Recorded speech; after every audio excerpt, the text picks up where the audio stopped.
just coming up to Wayne Duff in the hog haulage truck, Hog SAR.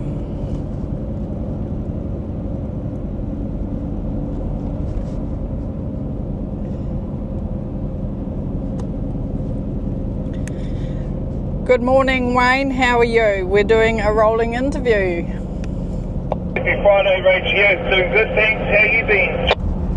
Yeah, keeping well, mate. Just want to know what got you into trucking. I brought up on the farm back on the East Coast in the early days, Rach.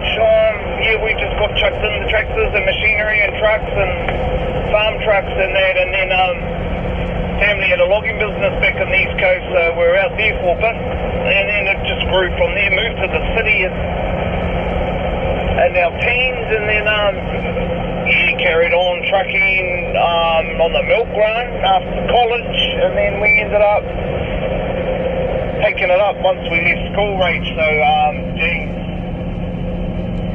full time. 1990 we started, but we were driving for the first 2 years without a licence, so until the boss found out, and he goes, oh well, we're going to have to take you for all your licences, so yeah, they did. Oh God, yeah, better get you your licence, alright.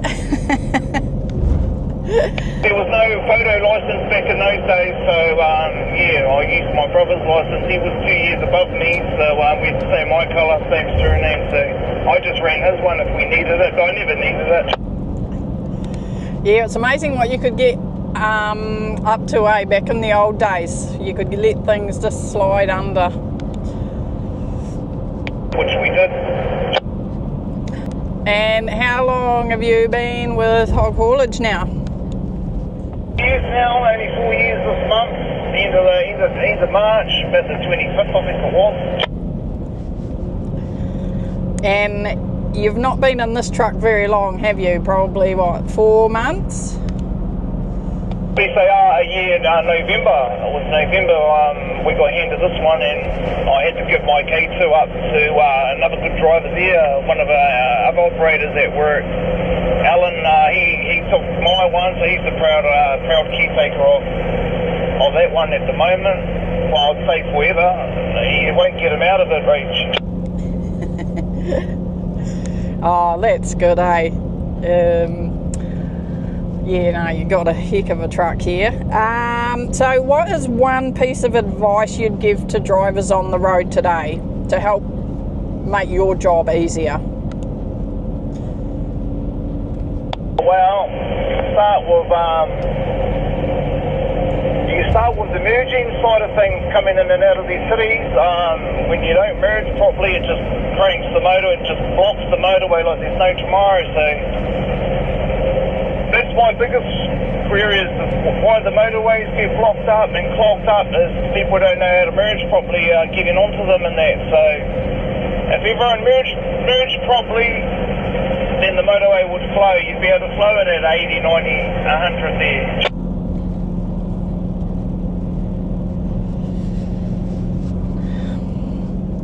Yes, no, I totally agree with that. There's some terrible people's thoughts on merging, and I can't understand how they don't know not to merge. Well, you don't have to be a rocket scientist to merge. You've got to gun it. Like, there's a classic example. When you're on a merger, you've actually got to power through it and merge like a zip, get 1 for 1 and just flow. Yeah, I mean, if you're coming out onto a 100-kilometre stretch of road, come out doing 100, not 60. Yeah, so that's all pretty much is the merger. That's what holds motorways up. That's what restricts the flow. And then people start doing all other silly things around it. So yeah, that's my main one in any case. But you've got to search. You're constantly searching wing mirrors.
Yeah, copy that, mate. Mate, also, I can't wait. Yeah, no, it'll be a good one, mate.